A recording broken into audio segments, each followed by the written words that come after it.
Welcome to the Hospital Medicine Unplugged podcast. Today we are diving deep into a condition that, well, it embodies a unique clinical contradiction. Wernicke-Korsakoff syndrome, or WKS. It's entirely preventable, yet somehow it remains disastrously common and critically underdiagnosed in our acute care settings. Globally, really. Yes, this is perhaps one of the highest yield conversations we can have for hospitalists. Yeah. WKS, it represents this spectrum of acute and chronic neuropsychiatric disorders, and it's caused solely by thiamine, or vitamin B1 deficiency. Our mission today really is to move far beyond that historical alcohol-centric view. We need to establish the necessary high-dose proactive protocols that protect our most vulnerable hospitalized patients from irreversible brain damage. Exactly. And we really must start by clarifying the vocabulary because understanding the two components of WKS is just key to understanding the urgency here. We're talking about a disease that exists on a single continuum, but it presents in two pretty distinct phases. Correct. So Wernicke encephalopathy, WE, that's the acute presentation. This is the emergency. It's the part we actually have a chance to reverse, provided we act immediately. Then there's Korsakoff syndrome, or KS. That's the chronic, profoundly debilitating neurological sequelae that develops when WE isn't treated promptly or adequately. The line between these two stages is, tragically, treatment. Once a patient progresses to KS, well, the resulting cognitive deficits are generally considered permanent. Okay, let's talk about that diagnostic reality versus what we all learned from textbooks. For decades, we were taught to look for the classic triad of WE, altered mental status, ophthalmoplegia, and gait ataxia. But the data suggests that relying on this triad is, well, it's a fundamental clinical failure point, isn't it? Oh, absolutely. It is the ultimate textbook trap. If you are waiting for all three components of that classic triad, you are going to miss the majority of Wernicke cases. The robust clinical literature, it shows that less than 1/3 of confirmed WE patients exhibit all three symptoms at the same time. Mental status changes alone are, by far, the most common initial finding, and this single fact explains that vast discrepancy between our clinical recognition rates and post-mortem findings. And that autopsy data is truly startling, isn't it? It just reinforces how much we miss. Absolutely. Depending on the population studied, autopsy series demonstrate a prevalence of WKS ranging from 0.4% up to a staggering 2.8%. Now, if the recorded clinical incidence is far lower than even 0.4%, that tells us the condition is being missed, often entirely, during the patient's life. When we talk about optimizing patient safety and preventing disability, addressing this diagnostic blind spot is absolutely paramount. Given those stakes, what exactly are we risking when treatment is delayed, even by just a few hours in acute WE? The immediate risk is catastrophic. Untreated WE can rapidly deteriorate to coma, cardiovascular collapse due to autonomic dysfunction, and potentially death. But it's the burden of chronic disability that truly drives our urgent response. As many as 80% of untreated WE cases and a significant fraction of those inadequately treated will progress to irreversible Korsakoff syndrome. That means permanent, profound disability, often requiring institutionalization, lifelong custodial care. We are talking about the difference between a few days of aggressive IV thiamine and a patient permanently unable to form new memories. It's that stark. That distinction, a salvageable neurological event versus irreversible cognitive disability, that has to fundamentally guide our hospital management strategy. It absolutely does. The cornerstone of effective management, the central principle, is early empirical recognition paired with immediate high-dose parenteral thiamine. And we just cannot rely on oral dosing in this critical acute phase. The patient population at risk often has severely compromised gastrointestinal absorption, whether that's due to chronic alcohol effects, bariatric anatomy, or just severe vomiting. We have to bypass that entire system to achieve therapeutic brain concentrations rapidly. Parenteral is the only way. Okay, so to really justify that aggressive high-dose strategy, maybe we should quickly anchor ourselves in the underlying pathophysiology. Why does a deficiency in vitamin B1 specifically cause this sort of selective neuronal toxicity? Well, the mechanism is essentially a metabolic crisis. Thiamine, in its active form as thiamine pyrophosphate, or TPP, acts as an essential cofactor. It's needed for several non-replaceable enzymes central to carbohydrate metabolism. The big three we usually focus on are pyruvate dehydrogenase, acetylglutarate dehydrogenase, and transketolase. These are really the main gates for getting energy out of glucose in the brain. So when thiamine is depleted, those energy gates effectively slam shut. Exactly. When these enzymes lack their TPP cofactor, oxidative metabolism basically stops. Pyruvate and lactate accumulate rapidly. You might even see a mild lactic acidosis on labs. But the primary insult is the lack of ATP production. This energy deficit causes profound mitochondrial dysfunction, and results in selective neuronal death, and it primarily affects regions of the brain that have the highest metabolic turnover. Can we be more specific about those vulnerable regions and how that ties back to the clinical picture we see? Yeah, we see highly selective necrosis, meaning the injury isn't diffuse. It targets very specific structures. The most consistently affected sites are the mammillary bodies and the medial thalamic nuclei. These areas are crucial for memory formation, which explains the hallmark amnesia of KS. We also see involvement of the periaqueductal gray matter and the oculomotor nuclei that counts for the ophthalmoplegia, and the cerebellum, which produces the gait ataxia. The fact that the injury is so anatomically restricted but metabolically driven is why the disease presents so specifically. Right. Now, alcohol use disorder, as you said, accounts for the majority of WKS cases, something like 93%. But alcohol doesn't just cause poor diet, it seems to actively conspire against whatever thiamine is left. And this is the rationale for needing those extremely high doses, isn't it? That's exactly right. Alcohol isn't merely an association, it's a direct inhibitor at multiple levels. It creates a perfect storm of deficiency and malutilization. First, chronic use causes gastritis and generalized GI damage, which severely impairs the active transport and absorption of what little thiamine might be ingested. Second, it inhibits the crucial liver enzymes required to convert ingested thiamine into its active form, TPP. So even if thiamine gets into the bloodstream, it can't be utilized effectively by the body. And the third mechanism, that seems like the most critical hurdle for treatment, right? The idea that the brain itself is kind of protected from thiamine. Precisely. Chronic alcohol use appears to interfere specifically with the thiamine transporters across the blood-brain barrier. So the brain is essentially starved, even if peripheral thiamine levels are only slightly low, or maybe even borderline normal. To overcome this transport deficit and saturate the necessary enzymes deep in the brain, we have to provide such a massive concentration gradient, and that requires high-dose parenteral administration. If we stick to that old 100 milligram dose, we risk failing to achieve adequate TPP concentrations in those vulnerable deep brain structures before permanent injury sets in. Okay, this conversation really needs to fundamentally shift now, moving from diagnosis more towards anticipation. Hospitalists are generally pretty adept at recognizing WKS in the context of known chronic severe alcohol use. However, the emerging data on non-alcoholic etiologies shows that we have to dramatically broaden our screening net. We absolutely must. While alcohol use disorder is the most common cause, clinicians have to aggressively screen for the critical non-alcohol-related risk factors. While these might be rarer, maybe comprising about 7% of cases, the sources indicate they carry a significantly higher acute mortality risk. The common thread among all these non-alcoholic cases is a state of profound nutritional depletion or some kind of serious gastrointestinal compromise. Okay, let's detail those critical non-alcoholic groups, the ones that should really mandate automatic prophylactic parenteral thiamine upon admission. Right. The first major group is gastrointestinal compromise. This is probably most starkly illustrated by patients who are status post-bariatric surgery, particularly the restrictive and malabsorptive procedures like the Roux-en-Y bypass. These patients face guaranteed long-term risks due to surgically reduced intake and altered absorption pathways. The risk can peak in the immediate postoperative phase, maybe due to persistent vomiting, but also years later if they become non-compliant with their supplementation. And we also see this in inflammatory GI conditions that prevent nutrient uptake, correct? Yes. Chronic diseases like Crohn's disease or ulcerative colitis, especially during acute flares or prolonged fasting periods where they're not taking much in. And another high-risk cohort is the patient presenting with prolonged refractory vomiting, the classic example of being severe hyperemesis gravidarum in pregnancy. Thiamine reserves, which are minimal to begin with, can be just catastrophically depleted in only a couple of weeks of severe emesis. Then we have the groups suffering from nutritional depletion due to systemic disease. Yeah, this includes patients with advanced cancer, especially head and neck or GI cancers, leading to poor intake, dysphagia, or obstruction. Also, we must highlight the danger of metabolic stress patients in the ICU with critical illness, sepsis, or maybe those undergoing therapeutic hypothermia.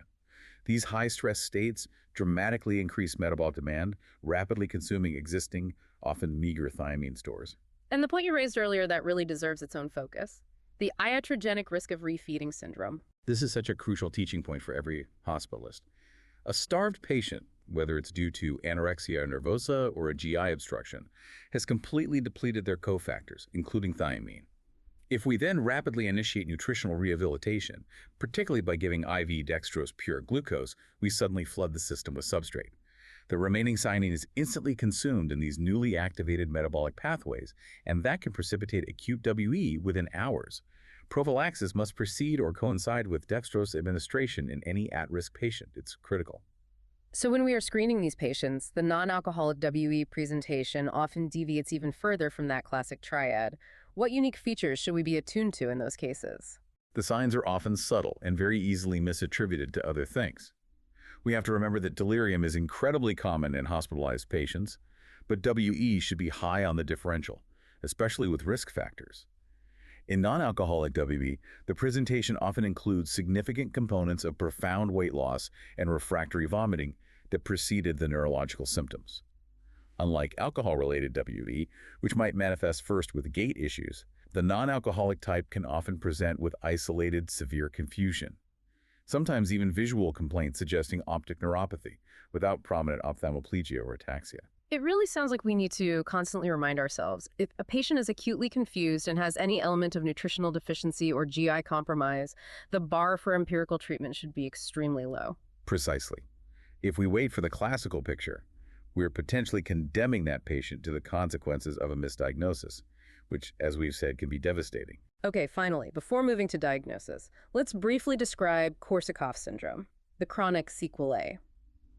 For hospitalists discharging a patient who might have persistent deficits, what are the characteristic features of KS they should be aware of? KS is really defined by its profound memory deficits, specifically severe anterograde amnesia. That's the complete inability to form new long-term memories. And that's coupled with retrograde amnesia, which is the loss of existing memories from a period prior to the illness. What makes KS so, heartbreakingly unique is the patient's capacity for confabulation. They unconsciously fabricate elaborate stories, not maliciously, but to fill the immense, unbridgeable gaps in their memory. Importantly, their alertness, their attention span, and often their superficial social interactions remain intact, which can sadly mask the severity of the permanent learning deficit to an untrained eye. Okay, so given the urgency we've established, the consensus seems clear. Diagnosis is clinical, and treatment must never be delayed for the sake of diagnostic confirmation. We should prefer a liberal approach to treating empirically. Absolutely. The safety profile of thiamine is excellent, is very safe, and the potential consequence of delay, that irreversible KS, is devastating. Clinically, we must operate on the principle that overdiagnosis and overtreatment are actually the ethical and medical mandates in the hospital setting for this condition. To help clinicians move past just looking for the triad, the Caine criteria were developed. They aim to increase the sensitivity for WE diagnosis. How should we practically apply this tool on the wards? The Caine criteria are a vital framework. They basically dictate that immediate thiamine therapy is warranted if 2 or more of the following 4 features are present. First, evidence of dietary deficiency or malnutrition, which is incredibly broad in the hospitalized setting, right? Second, oculomotor abnormalities, and this can be subtle, like nystagmus. Third, cerebellar dysfunction, such as gait ataxia. Or fourth, altered mental state or memory impairment. If 2 of those boxes are checked, the line for initiating 500 milligram IV thiamine should be crossed immediately, no hesitation. Let's discuss the role of laboratory testing then. When is a serum thiamine level useful, if ever, in the acute phase? Serum thiamine levels are notoriously unreliable for acute diagnosis. They should, under no circumstances, delay treatment. They tend to reflect recent intake rather than the functional TPP status in the brain, which is what really matters. The only truly functional lab assay is the red cell transcatolase assay, which measures the activity of a thiamine-dependent enzyme. While this is the most accurate reflection of functional deficiency, it's often retrospective, it's complex to perform, and really impractical for the acute setting, so not useful for immediate decisions. So if labs aren't diagnostic in the moment, what supportive evidence should we be seeking out? Well, we should look for findings that might predict a poor response or complicate management. For instance, finding a lactic acidosis may support the metabolic failure pathway we discussed earlier. Critically, we must check and correct electrolyte imbalances, particularly hypomagnesemia. Magnesium is an essential cofactor for the enzymes that convert thiamine to its active form, TPP. So if a patient is thiamine deficient and hypomagnesemic, we might be giving them high-dose thiamine, but their body still can't utilize it fully. Correcting that magnesium deficit is paramount to optimizing the thiamine response. And finally, neuroimaging. We often rely on MRI in encephalopathic patients, but is a normal MRI reassuring in the context of clinical suspicion for WE? No, A normal MRI is definitively not reassuring and must not be used to rule out WE. MRI is the most sensitive modality, yes. It often shows symmetric T2-FLR hyperintense signals in the medial thalamus and mammillary bodies, those classic targets. But these findings can be subtle, they can be transient or entirely absent, particularly in the early stages or in patients with non-alcohol-related WE. Imaging is supportive, it helps rule out other potential causes, but it should never be a prerequisite for initiating treatment based on the Caine criteria. Clinical suspicion trumps imaging here. Okay, let's move to what might be the most controversial area in many hospitals. The dose. We've established that parenteral administration is mandatory, but what about the actual dose? Many institutions, it seems, are still clinging to those historical, much lower dose regimens. Yes, this is a major area of clinical inertia that hospitals really must confront. Historically, the standard for thiamine in the U.S. was 100 milligrams, often given in the so-called banana bag containing multivitamins. Yep. However, the international and more recent high-dose guidelines, particularly those supported by European consensus groups, strongly advocate for 500 milligram intravenous thiamine, administered 3 times daily for suspected or confirmed WE. 500 milligrams 3 times a day, that's 15 times the old standard dose. What's the evidence supporting such a massive increase, and why do you think there's resistance in practice? The evidence really rests on pharmacokinetics and that blood-brain barrier issue we discussed. As we detailed, in chronic alcohol use and severe deficiency states, you need very high concentrations to overcome the transport deficit and achieve saturation of the TPP-dependent enzymes in the brain. Studies showed that 100 milligrams simply fail to achieve therapeutic CSF levels in many patients. The resistance, well, it often boils down to maybe logistic challenges, perceived cost, although thiamine is inexpensive, and simply decades of ingrained practice with the lower dose. However, given the essentially zero toxicity profile of high-dose fluviathiamine and the irreversible consequence of underdosing, the standard should unequivocally be the higher 500 milligram IV TID regimen for acute WE. So once we start that high-dose 5E regimen, what supportive measures are necessary alongside it to ensure the best possible outcome? Okay, first and foremost, meticulous electrolyte management. Specifically correcting hypomagnesemia and potassium levels is absolutely non-negotiable, as magnesium is that key cofactor for thiamine utilization. Second, aggressive nutritional support must be initiated, always ensuring that thiamine administration precedes or accompanies any significant carbohydrate load to avoid precipitating or worsening WE. Third, we need comprehensive safety protocols. Certainly fall precautions due to ataxia and aggressive management of any associated delirium or alcohol withdrawal, which often coexist. And how long do we typically maintain this aggressive parenteral regimen? Is it until the patient is completely clear, or is there another endpoint? We generally continue the parenteral regimen until there's either significant clinical improvement in the acute symptoms, specifically looking at the oculomotor signs and the ataxia improving, or until the acute risk factors like continuous vomiting or critical illness have fully resolved and the patient is tolerating a normal oral diet. Once they're stabilized, the patient must transition to long-term oral thiamine supplementation, usually something like 100 to 200 milligrams daily. The duration depends on ongoing risk factors like persistent alcohol use disorder or a permanent malabsorption status, like after bariatric surgery. And for those patients who, despite our best efforts, perhaps progress to the chronic sequelae of KS, what does the required long-term care look like? They require specialized, multidisciplinary neurorehabilitation. This focuses heavily on strategies to compensate for their severe anterograde amnesia and executive dysfunction. The goal really shifts from recovery, which is unlikely for the core KS deficits, to maximizing compensatory strategies and ensuring safety. Furthermore, addressing the underlying etiology, particularly initiating intensive counseling and treatment for alcohol use disorder, if applicable, is critical, not just for preventing future episodes, but for their overall systemic health improvement. The sources you reviewed provide a really fascinating, if somewhat grim, comparison of outcomes based on the etiology. This highlights the sort of dual nature of the WKS threat. Let's look at the prognosis. Comparing that acute in-hospital mortality risk versus the risk of long-term chronic cognitive disability between alcohol-related and non-alcohol-related WE. Yes, this comparison helps us frame the risk effectively for different patient groups. The data shows that non-alcohol-related WE, those cases due to things like cancer, surgery, or hyperemesis, are associated with a significantly higher acute in-hospital mortality rate, often around 8.5%, compared to about 3.2% for alcohol-related WE. Why that big difference in acute death risk? If thiamine deficiency is the singular cause, Why are the non-alcoholic patients dying more frequently during that initial hospitalization? Well, the core difference seems to be the underlying systemic illness driving the thiamine deficiency. Non-alcoholic W is almost always a complication of a pre-existing severe medical condition, maybe advanced malignancy, profound sepsis, or major postoperative complications. The patient is already systemically deranged, critically ill, or immunocompromised.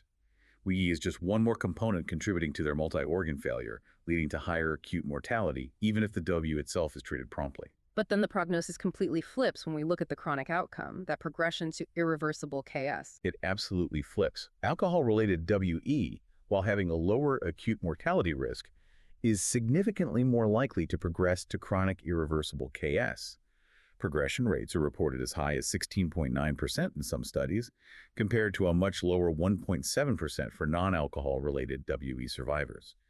This suggests that the combined effect of chronic alcohol neurotoxicity, perhaps repetitive subclinical thiamine deficiency insults over years, and general brain atrophy makes the brain of a patient with alcohol use disorder far more vulnerable to permanent cognitive structural damage when that acute thiamine crisis finally hits hard. That's a really powerful clinical distinction to keep in mind. Non-alcoholic patients are more likely to die acutely, while alcoholic patients are significantly more likely to survive that acute phase, only to potentially face profound, irreversible cognitive disability down the line. And we really cannot ignore the overall long-term outcome for KS survivors either. The prognosis remains devastating.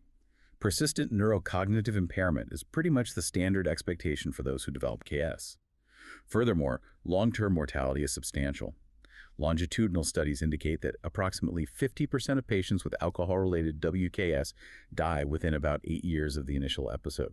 These late deaths are frequently attributed to complications of chronic malnutrition, persistent alcohol use, opportunistic infections, or advanced malignancies, the sequelae of their underlying conditions. Okay, so given that WKS is entirely preventable, and we now understand the full scope of the acute mortality and the chronic disability risks, the institutional focus really must shift aggressively toward proactive prevention through standardized hospital protocols. This is where hospital leadership and operational changes really come into play, isn't it? Yes, prevention is truly the highest leverage intervention available to us. We absolutely need to move beyond just symptomatic treatment and embrace routine parenteral thiamine prophylaxis.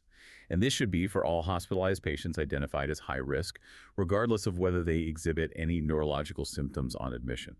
Prophylaxis is key. What are the necessary operational changes? How do we embed prophylaxis into the standard workflow so this doesn't just rely solely on individual clinician awareness or memory? The change really has to start with the electronic health record. We need standardized automated order sets. Specific ICD-10 admission codes, for example, those indicating severe alcohol use disorder, documented malnutrition, recent bariatric surgery, or hyperemesis gravidarum, must trigger a mandatory prompt, maybe a soft or hard stop, prompting the clinician to order parenteral thiamine. We also need to implement routine inclusion of thiamine at a prophylactic dose, maybe 100 to 250 milligrams daily, in all standard multivitamin infusions for critically ill patients and those starting IV hydration or nutrition protocols. That speaks to the implementation challenge, though. Overcoming that clinical inertia we mentioned and ensuring staff education is widespread. Which specific staff groups do you think need the most intensive education on empirical treatment and prophylaxis? Education needs to be multifaceted, definitely targeting the front lines. Emergency department physicians who see the initial, often subtle presentations. ICU staff who manage metabolic stress and refeeding syndrome risks daily. And post-surgical teams, particularly bariatric services. The key message across the board is to educate staff regarding the subtlety of WE presentation and the absolute need for empirical treatment based on risk factors alone, not on waiting for that elusive textbook triad. Let's just dedicate a moment more to the specific prophylactic needs of those special high-risk cohorts you mentioned earlier, starting with the critically ill in the ICU. Right, ICU patients present a profound risk just due to their high metabolic demand and frequent nutritional interruptions. Proactive prophylaxis must be prioritized before any therapeutic intervention involving dextrose or significant nutritional support is initiated. If we have a septic patient who hasn't eaten properly in days, and we decide to give them a liter of D5W as a carrier solution for antibiotics, we have just created a metabolic demand shock that can precipitate acute WE. Prophylaxis must come first. And the post-bariatric surgery patient, are there specific guidelines mandating supplementation for them? Yes, absolutely. Major organizations, including the American Society for Metabolic and Bariatric Surgery, ASMBS, mandate aggressive persistent thiamine supplementation in these patients.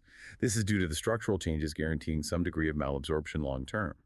For hospitalists, this means recognizing that any neurological symptom in a post-bariatric patient, even years out from surgery, must raise high suspicion for WKS until proven otherwise, demanding high-dose parenteral rescue therapy. Finally, the oncology population. This is a group that I think is often overlooked in the context of WKS risk. They really are an insidious high-risk cohort. Oncology patients often suffer from malnutrition due to the disease itself or severe vomiting from chemotherapy. They have underlying systemic inflammation and are frequently placed on IV fluids that may contain dextrose without adequate vitamin coverage. This combination creates a high susceptibility to acute encephalopathy. We must ensure that any oncology patient presenting with altered mental status and a history of nutritional deficit receives empirical high-dose thiamine, even when other causes of encephalopathy are also being considered. It's an easily reversible cause of significant morbidity in an already profoundly sick population. This has been an incredibly thorough deep dive into Wernicke-Korsakoff syndrome. It's certainly clarified the acute risks and really emphasized the necessity for institutional change. Let's try to summarize the two most critical action items for you, the listener, to take away. Okay. First, the diagnosis of Wernicke encephalopathy is strictly clinical. It should be guided by the Caine criteria, and suspicion must trigger immediate, high-dose 500 milligram IV thiamine administration 3 times a day. Never delay treatment for lab or imaging results. That's point 1. Second, hospital protocols must institutionalize proactive prophylaxis. Use automated order sets tied to admission diagnoses in all high-risk cohorts. And remember, this isn't just patients with alcohol use disorder, but also those with bariatric surgery history, critical illness, cancer, prolonged vomiting, and malnutrition. And to leave you with a final thought on the implications of all this knowledge. Given the overwhelming evidence of misdiagnoses and the truly devastating irreversible nature of Korsakoff syndrome, the prevention of WKS is not just good medicine, it's actually a fundamental quality metric. The institutional burden of allowing this preventable tragedy to occur mandates that we fundamentally shift our clinical mindset. We need to move from reacting to the rare classic triad to proactively preventing WU in every single at-risk patient admitted to the hospital. Absolutely. That institutional commitment to prevention, driven by protocols and education, is the only way we can hope to eventually eradicate WKS from our hospital wards. Thank you for joining us for this deep dive. We hope this comprehensive review informs and, ideally, changes your daily practice immediately.